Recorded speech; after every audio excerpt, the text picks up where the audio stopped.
Pagka maglalagin naman tayo ng account dito, ayan, pindutin nyo ulit yung volume button sa likod po. Ayan po yun. Pagka napindot nyo na po yun, lalabas yung pin code. I-type nyo lang yung pin code na sinave nyo po.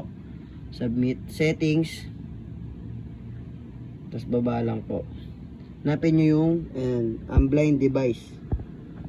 Pag in-unblind device nyo po yan, ayan. Lalagyan nyo lang dito ma'am yung, pag lumabas po, pindutin nyo ulit yung volume button sa likod. Ayan. Para bumalik po tayo dyan. Ayan po. Lalagyan nyo lang po yung email and password ng account na nilagay nyo po. Kinreate nyo sa LPB. Tapos yung mobile number po, kahit anong number naman po pwede yan. Sa activation code, ang ilalagay po dyan is yung license na ibibigay ko sa inyo. Bali may kita nyo naman po doon yung LPB kiosk, hanggang dulo lang yung number. Pero ngayon i-save ko na yung ano sa kanya, activation code, para ilalagay nyo na lang po email and password.